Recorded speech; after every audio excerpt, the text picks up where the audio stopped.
All right, we're going to go ahead and get started. This is going to seem weird because I'm speaking to a microphone that will not amplify my voice. And that's because we're recording this, but it will make listening to the recording later much more useful. So thank you, everybody who's joining for this. This is going to be a great session. This session is taking a look at customizing and extending Corporate Vision's intellectual property.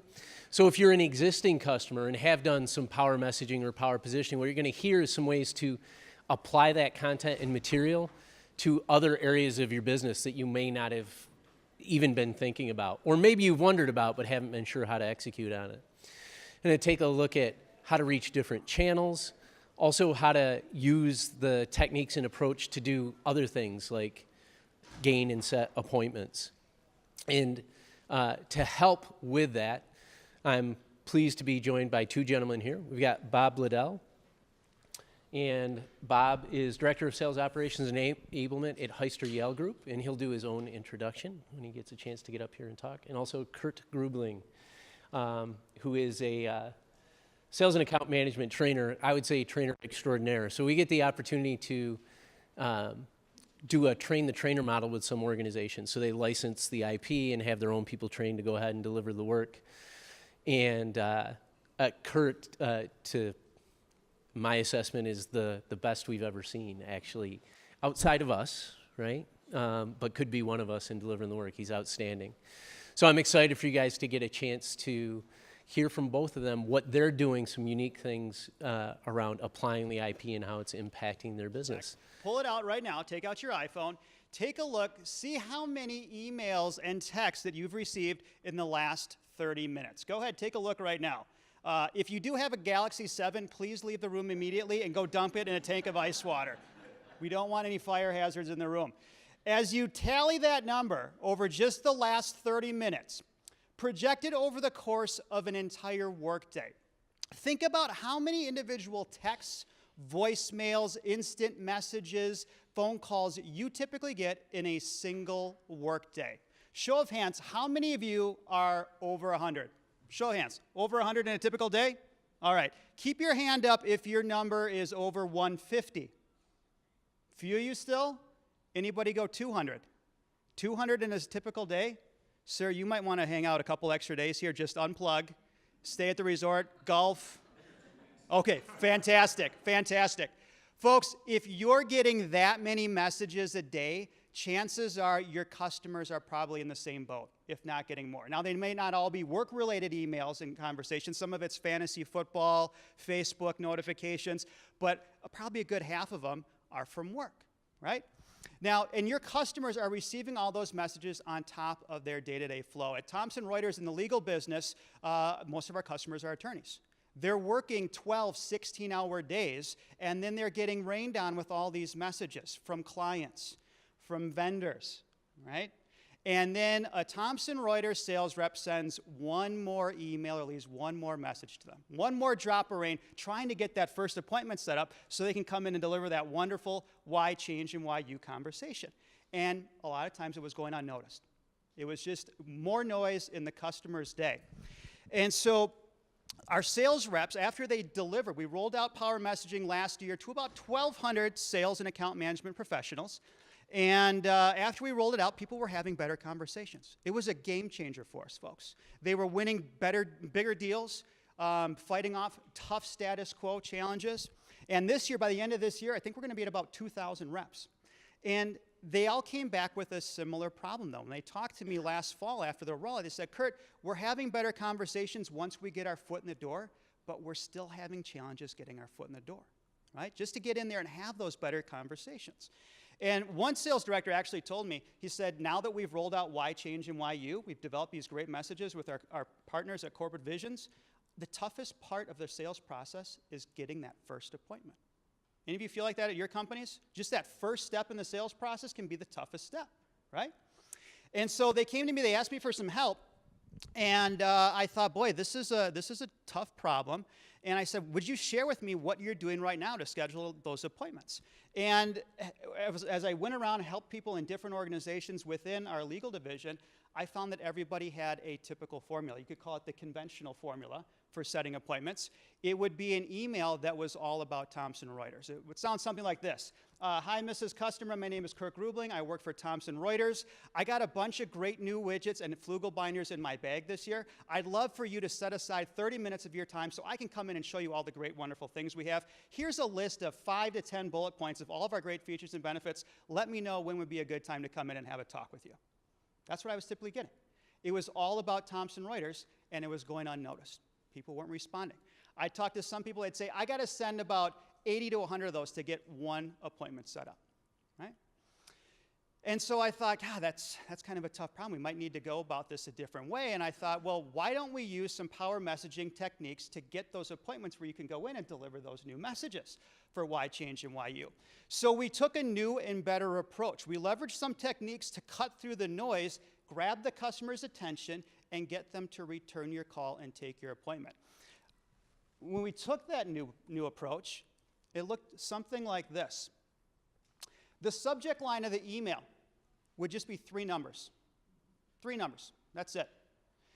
And those 3 numbers told a story about the challenges you face in connecting with your ideal clients. 64, 42, 62. Reveal the significance of each number, and then describe for the customer, what do these new trends and insights mean to your business right now?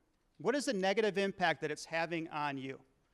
These insights here, folks, these are the surprising insights. Unknown or underappreciated problems, risks, trends that are going on in their world right now that's having a negative impact on their business. And then there'd be, at the very conclusion, a very quick short summary, a safe pass short story, as we call it. Now that's for emails. For voicemails, one of our reps, a partner for this guy, people started getting responses in like 20, 30 minutes after sending these emails, after they started doing this. So we thought we were onto something here.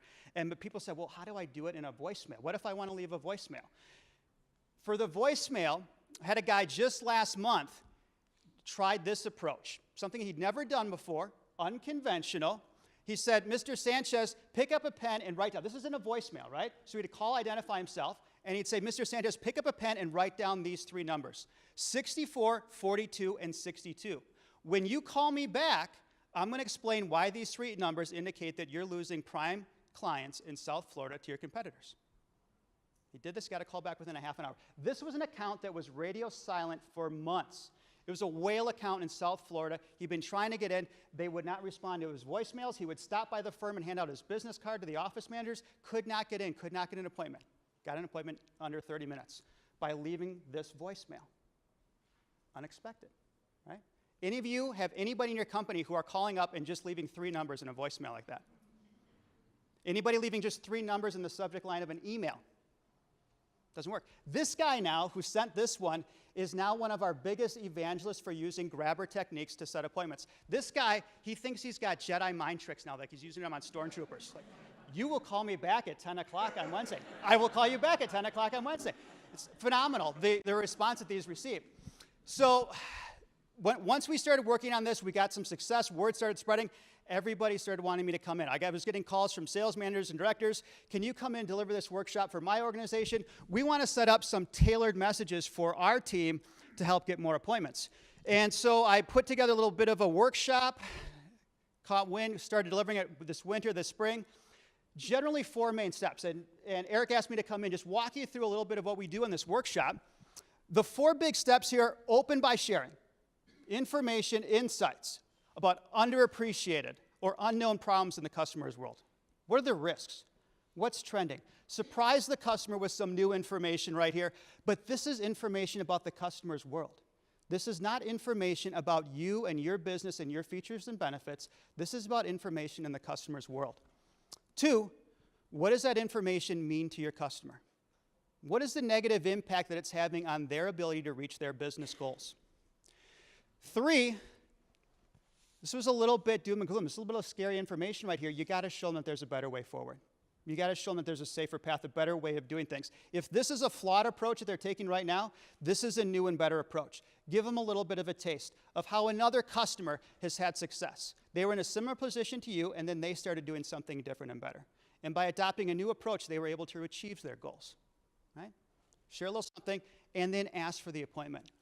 Folks, a difference maker here has been, instead of the open-ended, give me a call back if you're interested in hearing from me, to 2 options, right? 2 options.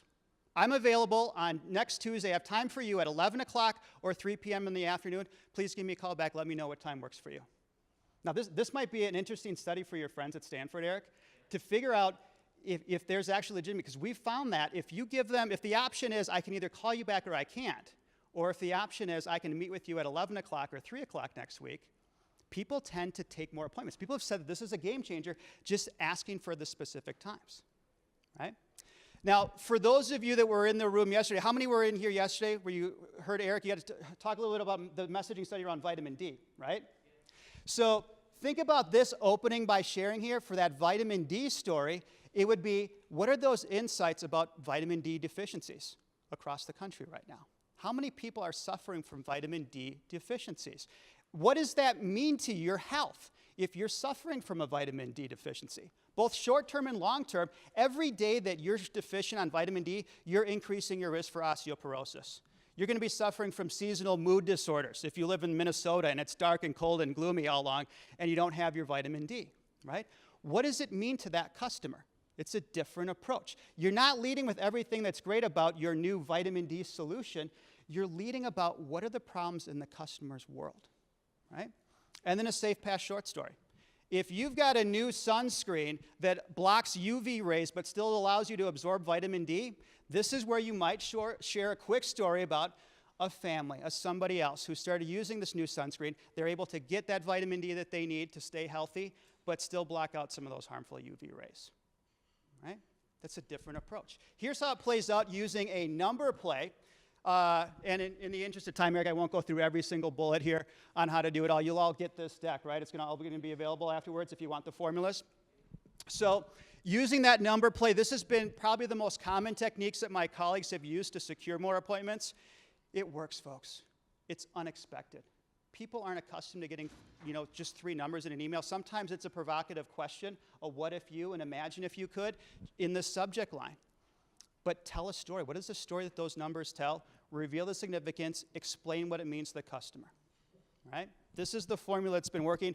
This guy right here is one of our client managers in Chicago. He had a large law firm, signed a deal a couple of years ago, big deal, and then they went radio silent, non-responsive. He'd been trying to get in to have a business review meeting with them. They were not taking his calls. And then he took my class about 5 weeks ago, and just a couple days after, he put together this email and sent it to his top contact at the firm. 2 years of radio silence. They got back to him in 12 minutes, scheduled an appointment. 12 minutes. You can use words in common as a grabber technique to cut through the noise as well, get your customer's attention. And of course, for those of you that are familiar with power messaging, the insight isn't in the words themselves, it's in the story that you tell. Share the insight within that story. We have quite a few customers or individuals that have risk mitigation solutions. And so parachute, seatbelts, and bulletproof vests have been 3 words that people are just putting in the subject line of their email. And what do those 3 things have in common? They're all pretty much worthless if you can only count on them 90% of the time. Right? It's been grabbing attention. This guy, I think this might be my record, Eric, or for everybody that I know, 9-minute response time on this one. For a non-responsive customer, this guy told me, he said, Kurt, you go into my Salesforce activity history and look at this account, nothing but a string of left messages and left emails. And then I did this. I did something different than I was doing in the past, got the appointment set up. When I do the workshops, people actually have to work in the workshop. You've got to put together your own email template to do. And so I'll give them time to work on that. We'll do a debrief. I'll run through them all, give them some help, give them some edits. The real work for these workshops, actually for me and some of the managers, comes after the workshop. That's when you got to collect the work and basically edit, vet those blue ribbon examples. The idea isn't to have 25 examples after every workshop, but get a handful of blue ribbon examples that you can use. Have your team go out and try them out. See which ones are resonating, which ones are getting the best response rate. I once did a workshop for a room of about 140 people at our annual sales meeting this year. It was a big grabber crowdsourcing party, right? It was a hot, spiky, hot party, creating these. We ended up with about 50 of them, but people are probably only using about 10 of them right now, regularly, right? But this formula works, folks. My call to action for you today is very simple. Don't wait until you get the meeting to use the power messaging techniques that you're teaching your folks in those workshops. Use power messaging techniques just to get in the door, to get that meeting, right? That's it. Eric, any time for questions?